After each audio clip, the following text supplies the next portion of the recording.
La Patagonia rebelde, el proceso de lucha más importante de América Latina. El sur patagónico fue conquistado y consolidado como parte del Estado argentino a fines del siglo XIX después de matar, despojar y someter a los pueblos originarios que lo habitaban desde miles de años antes.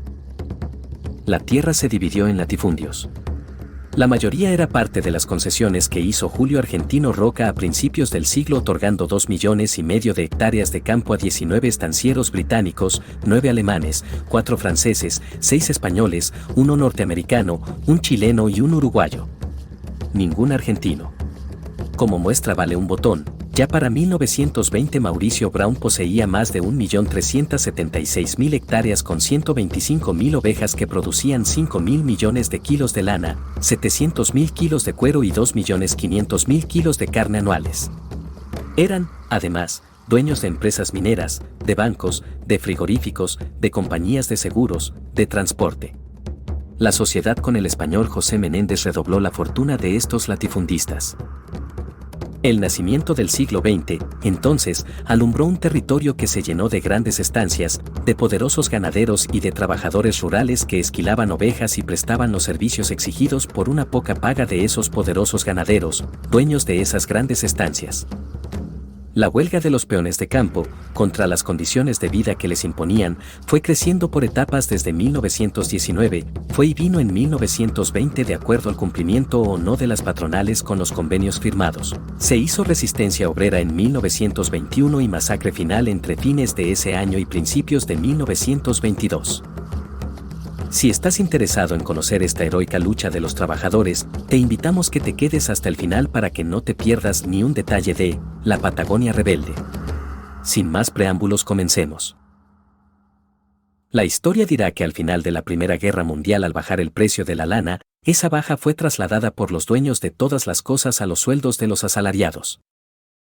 Los trabajadores, organizados por el sindicato y un sector de la central anarquista Fora, decidirán pasar a la acción para defender sus derechos más elementales: un par de velas para alumbrarse, baños adecuados para la higiene, mejor calidad de la comida diaria, 8 horas diarias de jornada laboral, tiempo de descanso semanal para lavar sus ropas, cuartos dignos para habitar y no hacinados como estaban, contratos de trabajo para quienes tuvieran una familia a su cargo, entre otras cosas.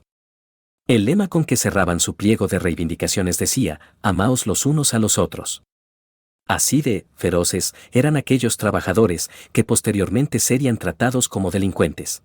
La historia dirá que entonces se desató una campaña por los medios gráficos de la época que demonizaba a los huelguistas llamándolos despectivamente extranjeros, anarquistas, subversivos, bandoleros, insurrectos, y los diarios porteños advertían al gobierno y a la población que los huelguistas marcharían desde Santa Cruz hasta Buenos Aires y tomarían la ciudad para imponer la bandera roja y otro sistema de vida, como el anarquismo y el comunismo. Primero te demonizan, después te matan. Antes lo hicieron con los indígenas, ahora con los trabajadores. ¿Les suena conocida la estrategia? ¿En qué otro episodio histórico usaron estos métodos?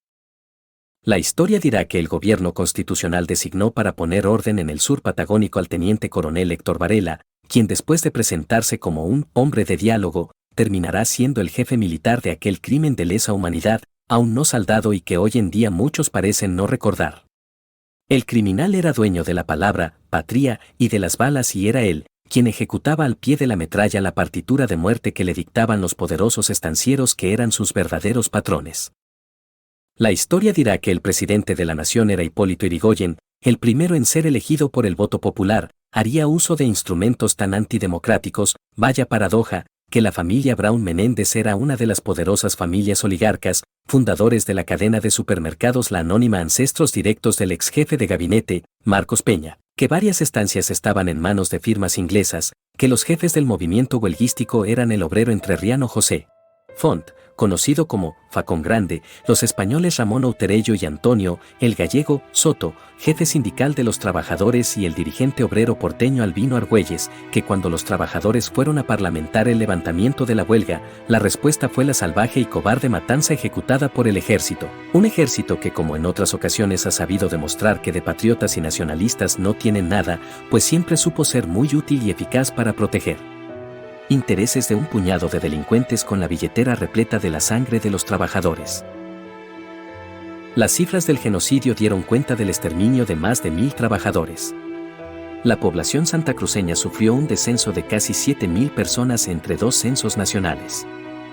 El balance oficial de esta barbarie nunca se conoció. Durante varias décadas se mantuvo en el más celoso ocultamiento. Solo la investigación realizada por Osvaldo Bayer permitió sacar a la luz la magnitud de la represión militar, la matanza ocasionada y las complicidades entre los poderes económicos y los gobernantes. La historia es un excelente instrumento para desmentir la falsa información que los medios actuales, financiados por los delincuentes de siempre, intentan arremeter contra las leyes laborales argumentando y culpando a los que menos tenemos de los desastres económicos. Esperamos que este breve relato histórico sea de gran utilidad para aquellos ilusos que sueñan con que una reforma laboral y una mayor libertad a las empresas será un avance para todos. Así llegamos al final de este video. Esperamos que te haya gustado descubrir esta historia junto a nosotros. Te invitamos a suscribirte y activar las notificaciones para estar al tanto de nuestras actualizaciones. Nos vemos en un próximo video. Hasta luego.